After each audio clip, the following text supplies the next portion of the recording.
Welcome back to some Animal Crossing New Horizons. I'm Dear Darling, and shall we see what's going on our island of Fawnhollow today?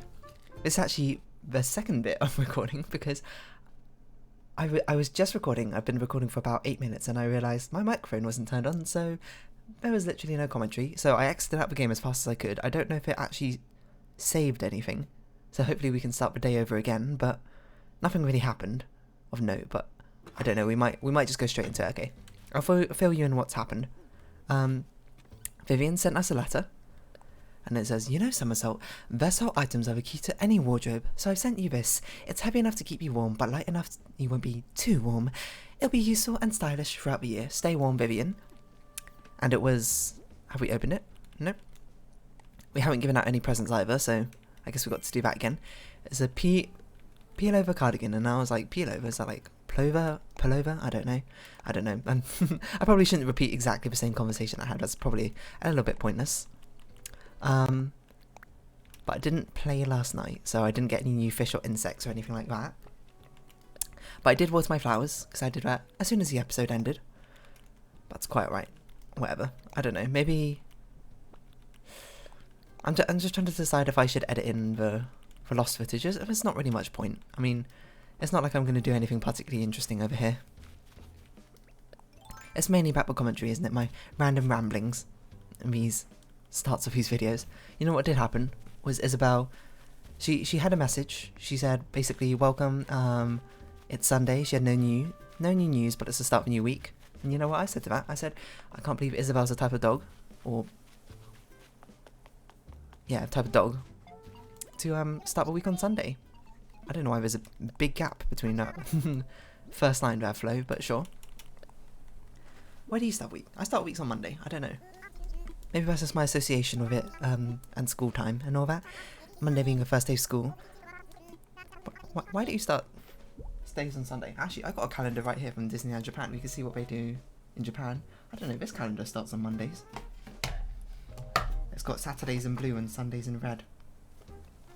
But it's got Mondays first of week. This is my Tokyo Disney Resort calendar just sitting on my desk over there, and I never use it. To be honest, I don't really use calendars. I sort of just look at my PC clock, if anything. Let's see what's going on. Diana's over here fishing. And we'll move some of these flowers out and around because that's all we do nowadays. Perhaps we shouldn't. Perhaps we should do some more giant snakehead hunting or something, or make some new paths, but I don't know. I feel like I need to start getting the paths ready in advance. But it's okay. Doesn't really matter what I'm doing. I'm just here to talk over it anyway. Anyway, what I was talking about mainly was about how many games were released, because, of course, if you don't know, there's like pseudo E3 stuff going on right now because of the whole, you know, the world's not really in a situation right now where it could have a in-person game conference, so there's a lot of online stuff going on. And there was a conference last night, I think it was a PC gaming conference or something. Hello, Audie. And they had a load of games in, and so there were like multiple game conferences last night, I think. The Future Game Show, and the Gorilla Collective Day 1, and the PC Gaming Show. Those are all the things that happened. And I was looking at the Future Gaming Show ones, and I was like, wow, I've never heard of any of these upcoming games. And my mind was blown about the amount of games that are coming out. There's not enough collective man-hours to play all these games that come out on a regular enough basis, you know? It's a shame. Sorry, Audie, I'm going to move you out of the way slightly while I dig up these cosmoses. It's kind of a shame, isn't it?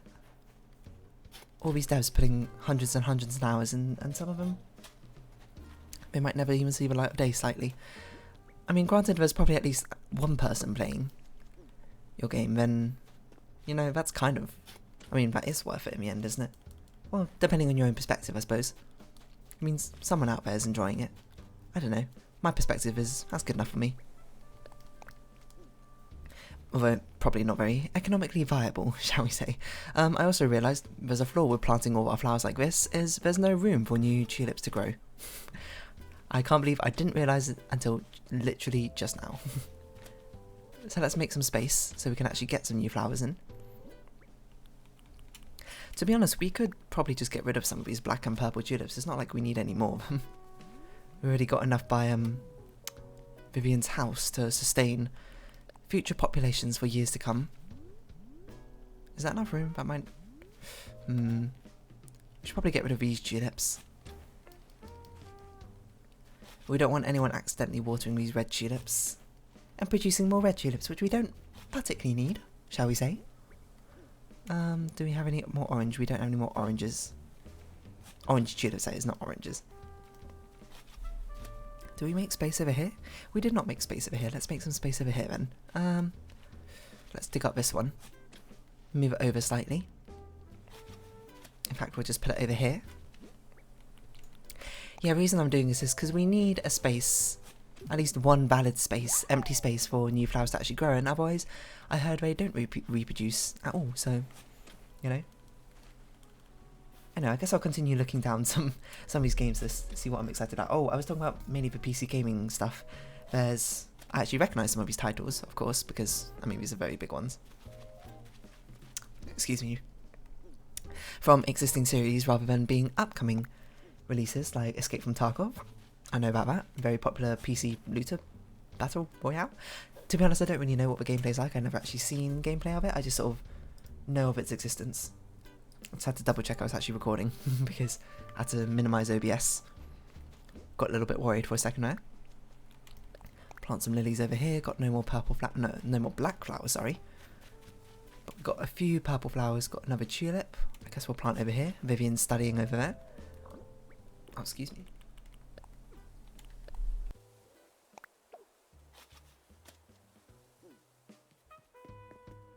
Okay, put some more pansies. Pansies over here. Oh yeah, Outlast Trails, not Trials. That's based presumably on the horror game Outlast, which I own. I just never played because I watched a playthrough of it, and then I bought it for some reason. I don't remember why I bought it. Oh, you're sitting down. I was like, why can't we give you something? I bought it anyway, and then I was like, I already watched a playthrough of this, but why would I play through it again? Like, there's no story left for me. I ruined it for myself. I think I might have got it for free, maybe in a bundle or something. That seems much more reasonable. So yeah, I've never played it, but I hear it's decent. Although I hear a lot of the horror and the scary parts of it is based around jump scares, which I think is a bit of a cheap tactic to use in horror games. Because I think horror's strongest point is the mounting tension and dread and the atmosphere it builds up. What are you making? When did you get this flamingo? Did I give you that? I don't remember. You're making a stone table. I think I already know how to make this. Yeah, teach me. Oh, I don't. Fantastic. A new recipe. What was I saying? Oh yeah, the horror. The strongest element of horror is the mounting atmosphere and sense of dread and terror, which builds up over time, and then it's the payoff of a jump scare or a fake out jump scare, which is not even a jump scare, but you're so scared anyway because of the mounting tension and the atmosphere and the horror and the what if scenario in the first place that makes that payoff, I suppose. I suppose it's sort of like having continuous adrenaline being pumped through your body, I suppose. Due to the fact you're literally just I suppose it literally is that you've literally got a permanent fight or flight response on all the time. Which you may be like, how is that the strongest part of horror? That's uncomfortable, but I don't know.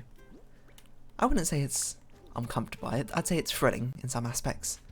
I suppose if you're, maybe I'm an adrenaline junkie. I don't actually know. I do love roller coasters, so maybe I am. I don't know. Maybe this is just enlightening what I find thrilling, I suppose. Seeing if any fossils out there, but I can't see any. Walk over to Sylvana's house. She's not in though, so I guess we'll just ignore her. And check out these purple roses of the hybrids. You're on strike one, buddy. You're on thin ice. And the others haven't done anything. I guess these are the last ones we're testing, so we can continuously test them until we're extremely certain. Not that it really matters, because we've got our own flowers anyway that we need. But yeah, well, saying that, I actually do quite like the Five Nights at Freddy's horror style that they go with. Despite the fact that Five Nights at Freddy's, I think you could argue it's basically all based around the jump scares rather than the mounting horror, but I think what Five Nights at Freddy's does well is the subversion of a genre where, if you don't know, generally in horror games you're walking around and trying to like stealth your way through monsters and stuff like that, but in Five Nights at Freddy's, if you don't know how the gameplay loop goes, is you're basically stuck in an office by yourself and you only have control over doors to stop these animatronic robots coming to try and kill you. And what I think makes it different is the fact that, what is that? Chimejogori? Is this a Korean thing? It sounds Korean. Oh, it is. It's like that thing. That thing, you know, that thing. It's like their traditional dress or something. Anyway, what was I saying? What I think makes it unique is the fact that you literally don't have control over your movement in Five Nights at Freddy's. It's a game around, I suppose, delaying potentially inevitable rather than being in control and hiding your way through. It's sort of, I don't know. I think that's just an interesting spin on the horror genre. I mean, obviously now he's churned out, Scott Cawthorn, is that his name? I can't remember exactly. He's churned out like 7 sequels or something, so it's probably lost its bit of its unique charm, unfortunately, but I still think it's a very interesting take on the horror genre. Enough so that it warrants praise for its initial innovation. And I think that might be the only time it gets a bypass. It gets a free pass for using jump scares as the main scare tactic. Is that a birdwing that was flying back behind her? Was that a peacock? It was in fact a birdwing. We have space for it. Let's catch it. Or miss it entirely. I think it gets a free pass for using jump scares as its major scaring point in the horror, because I think a lot of it actually, due to the nature of feeling like you're not properly in control, you build up your own sense of, I suppose, like your own sense of dread and atmospheric worry, I guess. But you build up your own sense of terror, basically, during it, rather than having the game atmosphere itself necessarily do it for you. Which, I think, I don't know, maybe that is something that it should be praised for in its own right, rather than just writing it off as the player doing it themselves. I mean, he's the one who made it, Scott is still the one who made the game, so he still designed it in a way such that you have the opportunity to build up your own sort of creeping, mounting terror, I suppose. I didn't land in the ocean, did it? No, it didn't, luckily. Yeah, I shouldn't write off the effort he put in. So, you know, flippantly, like I did. He put in the effort as well to have that sort of atmosphere. But that, I think, does it pretty well. It has the mounting terror while you're not completely in control, and then it has the payoff of a jump scare. That's I think horror done reasonably well. I think Five Nights at Freddy's obviously is not the pinnacle of horror by any stretch of the imagination, but I think it does it better than most people give it credit for, perhaps, is what I'm trying to say in the end, in this very roundabout way. And this was just a super roundabout point. I'm trying to scare away this fish. There we go. Super roundabout way of just saying, I like mounting dread and terror. And existential terror in horror video games, rather than just cheap jump scares. Jump scares on its own are cheap because, you know, there's no payoff. There's no build up towards them. And thus it feels unsatisfying. It feels like an unsatisfying scare to get out of you. It's sort of like a cheese strategy in like a strategy game. It's like, well, okay, yes, it does technically work, and while maybe I should have thought ways to get around it. It feels like an unsatisfying finish because, you know, once I've seen it once, I'm less likely to get scared of them again. There was no thought necessarily put into the strategy. As cheese strategy, now I think about it, it's not a very good comparison because there is thought put into cheese strategy sometimes. But you know what I mean, hopefully. A cheap jump scare by itself is no payout.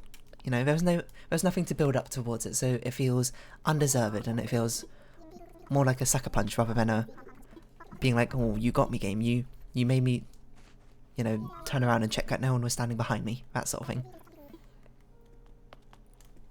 Thus ends the rant on horror games. So I don't know, what horror games do that well? I heard PT does it well. Silent Hill I hear does it well, but I also hear Silent Hill's a little bit theatrical with its horror as well. I don't know. I don't actually play all that many horror games despite being someone who really likes a horror aesthetic and all that sort of things. I think it's because, I'm not sure. I think I've talked about this before, but I'm very dead-faced and unreactive, if you couldn't tell from how I speak and my very chilled-out nature, I suppose, when it comes to things like that. So I feel like horror tends to not get as much of a... Horrors and jump scares doesn't tend to get as much of a visceral reaction for me, which I feel like is the major payoff from playing horror games in its own right. So thus it leaves me feeling rather unsatisfied when I play it, but playing it with other people, now that is much more fun, watching their reactions, I suppose, you know. It's not like sharing in their terror.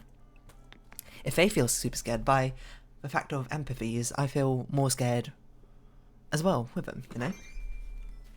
Maybe that's just me. So in that sort of way, I feel like I'm getting a scared reaction and experience from it, despite maybe not being as necessarily jump scared. Not necessarily being as terrified, I suppose, from a jump scare. I don't know, maybe I should start playing people horror games. The problem is, with horror games, I feel like they're much more fun to watch other people play rather than experience for yourself, necessarily. So a lot of horror games I bought being like, oh, I'm going to play them because I've watched a let's play of them or something. And I'm like, oh, it seems really cool. But then I'm like, yeah, but I can't know what happens. And like, I've seen the jump scares now. It's like, I know when the tension happens, there's no payout for me anymore. I suppose that's my own fault. I've ruined it for myself, basically, is what I'm trying to say. And because of that, I've only got myself to blame. We still got like 15 minutes left. I don't know, I guess we can go giant snakehead hunting? Who have we not given presents to? Vivian, because she's sitting down. Roscoe, I don't think we've seen. Sylvana, we've not seen. Axel, was he in his home? I didn't actually check. Oh, we can check out Nooks as well. I've got to do the KK concert last night. I actually immediately forgot. Oh well. Whatever. I mean, he's here every Saturday. We've got plenty of time to get all the songs. Speaking of which, let's check out Nook Shopping itself and see if we can actually get some new songs. We should also probably get that redeem that what's it called? The Animal Crossing themed Switch. Is it not in here? Ah, maybe it's a Nook Shopping item, not a Nook Miles item. I never realised you can actually see the ABD screen here and you can actually see the Nook Miles thing going on. That's quite cute. These are all the posters that we got. What on earth is Rowan's? He's like an archaeologist. We ordered all of that. I guess we had to wait for it to come back in rotation. Steep Hill. I feel like we've got this one.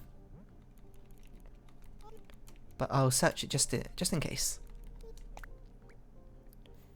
Yeah, we do. If you don't know, that's the catalogue, so it catalogues all the items that we've bought before, so if it appears in there, that means I bought that KK song before. Anyway, let's move on. You think there's a KK horror song? Like KK thriller or something? That'd be pretty cool. Oh, I guess horror isn't maybe a thing which translates as well to music. You can't really like have a scare in music, I suppose, as easily as you could with a visual medium like movies or video games. Sorry, let me drink some water.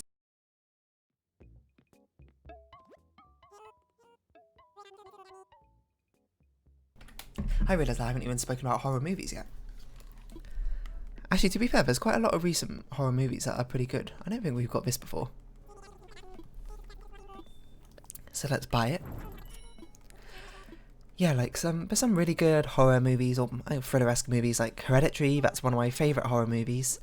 Actually, saying that, Hereditary is one of my favourite horror movies, but it's not because of a horror aspect. I like it because of for one, just the phenomenal acting by the mother in that movie, but also like the, I suppose, interpersonal drama and the way they do the conversations in that movie feel very natural. Like characters stumble over words, they say things which don't make sense necessarily because they're so fueled up with raw emotion, that sort of thing. I think that's something which is hard to find in movies. I feel like in a lot of movies, characters speak like flawlessly naturally. They never have slip-ups. They never have, you know, stutter or anything like that, unless the character itself has a stutter. So to see something like that during an actual movie, I think is quite refreshing, to be honest. We have a lot of time. Maybe we could build a path. Let's build a short path, maybe. Let's build one to Axel's house. It's been a while since we done some path building, so... Oh my god, there's so many flowers. Anyway, let's boot up Island Designer. Let's request some cleanup as well. I think it actually gets rid of flowers, and honestly, I just want to get... Oh. Oh, it doesn't work with flowers. It works on this tree, though. But we'll start up some Island Designer stuff. Let's think quite how we're gonna build this path. And once we got it sorted, and then we'll get back on that horror conversation. So I think we want it to come directly out like this. Do we want it to hug a wall? Go immediately down, then right across here, then up? Yeah, that seems reasonable to me. I think we need to move this football down slightly. And we definitely need to get rid of this tree. Honestly, I'm just going to chop it down. Can't be bothered. Get out of here, tree. 'Tis a tree no more, as it has been felled. What was I saying? Yeah, there's like... In recent times, there's a lot of really good horror movies, to be honest. When a lot of previous horror movies, I feel like they fall into like the slasher genre, like Saw. To be fair, first Saw was pretty decent. Or pretty good, I should say. But things like Scream, Psycho, I haven't actually watched them because they don't seem that interesting to me. they seem very much slasher, gore heavy, I suppose. Which it's not really which I like horror for. I don't know. Rubs me the wrong way, sort of. I'm not going to go into the whole mounting tension thing again. I've already said my piece on it. But yeah, there's a lot of recent modern films do it like really well. Like It Chapter 1 and Chapter 2. Chapter 2 wasn't so much for me, but It Chapter 1 I think did it really well. And it was definitely one of my favourite horror films as well. Hereditary, I already said that. Parasite. It's not really a horror, I suppose. Parasite's more of a thriller, but still, Parasite might be my favourite non-animated movie of all time. I'm trying to think through other popular non-animated movies and think that's true. I think that is true. I think that's true. Parasite is really, really good. Who planted this yellow tulip here? Where did this come from? Did I plant it? I might have planted it. But Parasite is so, so good. Because I think what Parasite does really well is it does an amazing balance of thrilling elements and like horror and humour in the same movie, which is an incredibly difficult balance, I believe, to get right. But somehow they put it off. But they just... what was the director's name? He's a really famous director and I can't remember his name, I'm very sorry, but he pulls it off so well. It's absolutely amazing. Yeah, I think we want it 3 wide here, but 2 wide down here as we turn around, because annoyingly the houses have a 3 wide entrance. So is that right? Are you thinking? can't tell if you're thinking. Well. Just who I was looking for. Today's my lucky dog. I mean, I'm a lucky day. I feel lucky. The point is, if you got a retro radiator-shaped hole in your life, I can help. Lucky me. Yeah, seems fair. I never say what a ripoff. I just buy it. I'm like nearly got 10 million bells. I definitely don't need any more. But thank you for that, Flo. What was I saying? Yeah, Parasite it balances humour and horror and I suppose social commentary extraordinarily well. You know, I'm gonna look up his name so you know he actually gets the credit he deserves. It's like Jun Ho or something. Oh, Bong Joon Ho. Close enough. Sorry, I don't know Korean. But yeah, if it's appropriate for your age, like you're old enough to watch it, and you haven't watched it, absolutely give it a watch. It's a fantastic watch. Let me think. We need a diagonal piece here. We need a diagonal piece here, so that's okay. That needs to be a diagonal piece as well. We'll put these down. And we'll put this one here. Does this need to be a diagonal? No, this needs to be a diagonal piece, so we need to move this one flower. Do we have enough space? We've got enough space. We'll just fill in the rest of this oh so quickly. Oh, I didn't even notice the path has been put on top of the design there. It looks a bit peculiar, but we'll roll with it. If anything, maybe we should remove it. It should be like this, but then go straight into dirt, because it looks a bit weird cut off, I think. Methinks. Let's put this one here. Yeah, what other good horror movies have come out? Of course, Jordan Peele and his movies. They're also more like thrillers, I would say, rather than horror. There's definitely horror aspects to them. I don't know, actually maybe they are horror. I think it depends more on your perspective on what you consider horrors. Oh my god, my nose is getting blocked, I'm sorry, it's like hay fever or something. But yeah, Get Out, super good. Get Out I loved. Us was pretty good as well. I don't think it was as good as Get Out, but it was good in its own right. I'm not like a movie snob or anything, so I don't, or a critic I suppose I should say, so I don't really know why I like it more or less than the others, but still. Where does this diagonal go? Goes here and here. Is that right? That looks right. And then we need the top right diagonal. Let's go here. And here. I don't think we need this one. I think it looks better without it. In fact, it might look better without this diagonal as well. Because it's such a short turn, it looks a bit stilted, shall we say. I think we'll leave it like that. And then we'll probably round off this episode here because what else are we going to do? But anyway,